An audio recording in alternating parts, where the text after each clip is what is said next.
अरे नालायको, माँ बाप को अपनी पलकों पर बिठाकर उनकी सेवा करना तो हमारा परम धर्म है।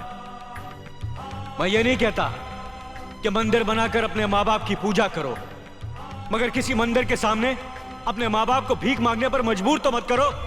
बहू रानी, दादा ठाकुर पंचायत के लिए निकल रहे हैं। अरे शामू, जल्दी बग्घी तैयार कर।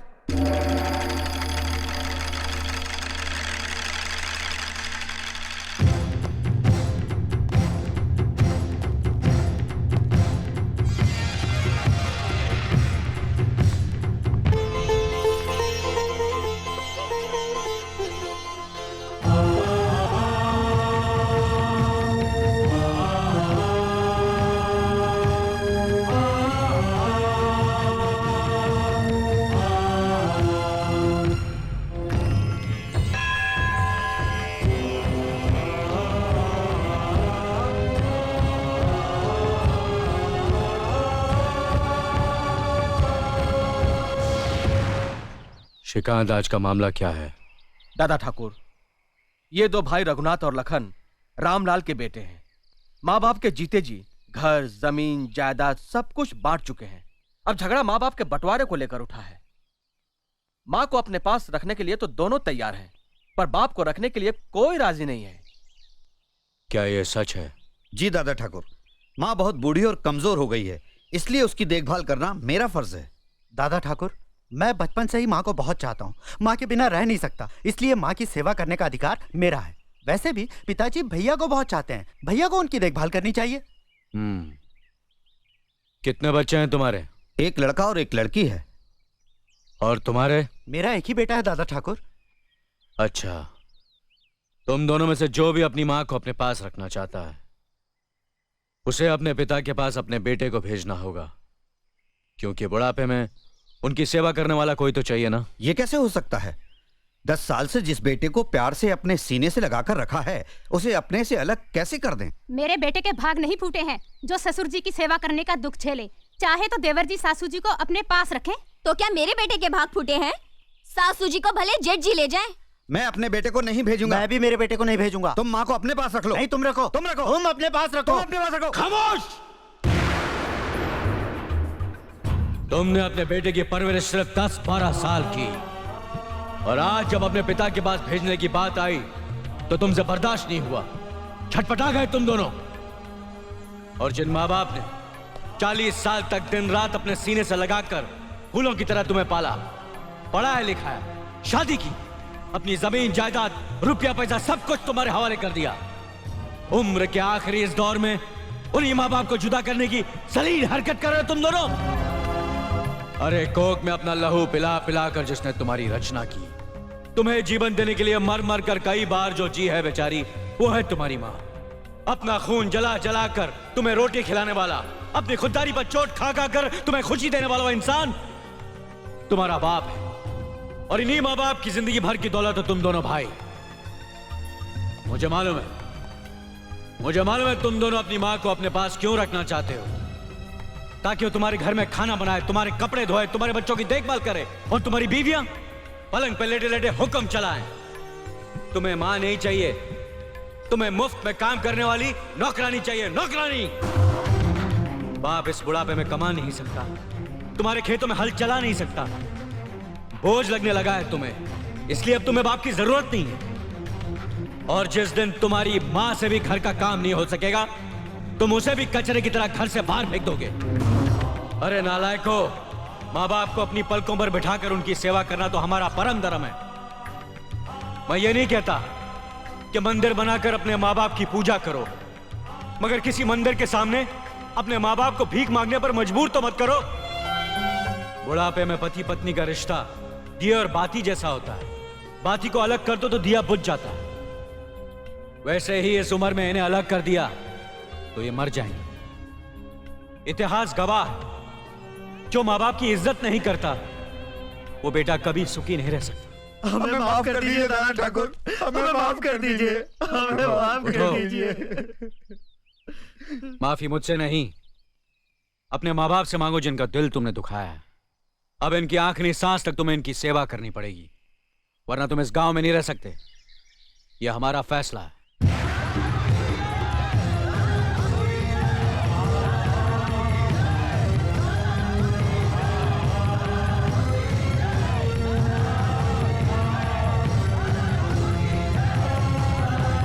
ये सरसों के नए बीज है।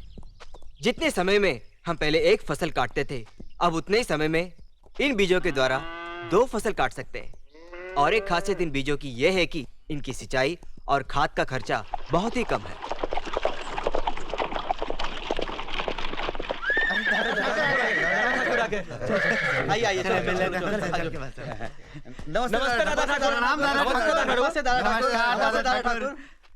कैसे चल रहा है सब कुछ?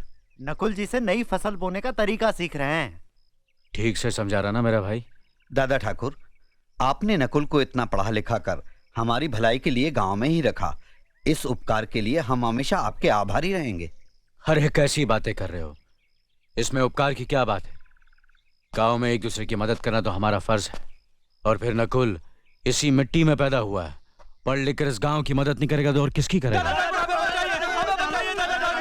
क्या बात है, सब ठीक तो है? कुछ गुंडे हाट में आकर मारपीट कर रहे हैं। हाँ दादा ठाकुर, हमारा माल तोड़ फोड़ दिया। गुंडे लोगों को तंग कर रहे हैं। औरतों को छेड़ रहे हैं। हमें बचा लीजिए। आप लोग फिक्र मत कीजिए, मैं अपने भाई अर्जुन को भेजता हूँ, वो सबसे निपट लेगा।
अगर दोबारा इस गांव में आने की कोशिश की तो यहां से तुम्हारी लाशें जाएंगी। ये दादा ठाकुर का हुक्म है। चल हट।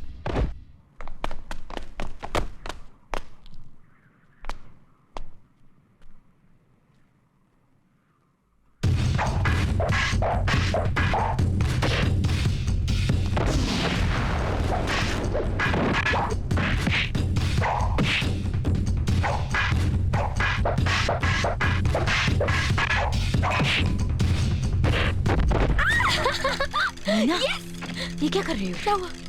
अपने गांव के आदमी मार खा रहे हैं और तुम ताली बजा रही हो? मुझे तो पता ही नहीं था।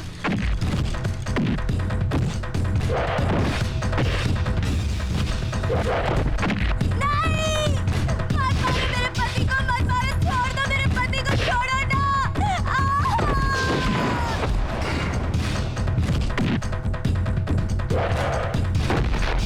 नहीं! नहीं, खेल में उसकी जान लोगे क्या? कान खोल के सुन ले, ये हार जीत का मुकाबला है, जो बचेगा वो जीतेगा। हट! दादा ठाकुर! और कितने नामर्दों को अखाड़े में उतारोगे? तुम्हारे गांव में कोई मर्द नहीं है क्या? अर्जुन!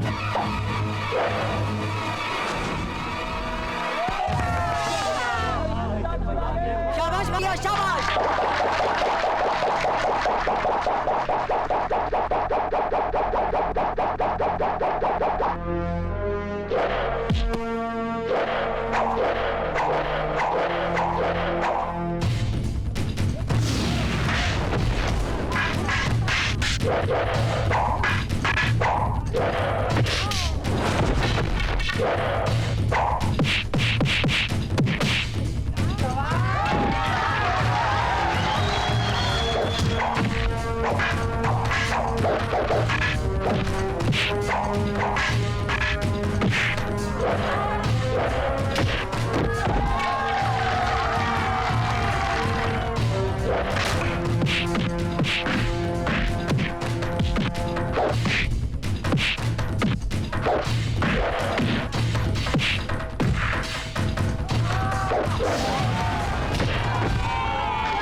ए कमीनो, रुक जाओ। मुकाबला एक से एक का है। अगर तुम लोग अखाड़े में गए तो हम भी नहीं छोड़ेंगे। रुक जाओ, मत रोको इन्हें। अर्जुन ठाकुर धर्मराज का भाई है, ये 4 क्या 40 को भी भारी पड़ेगा। जो आज्ञा मालिक।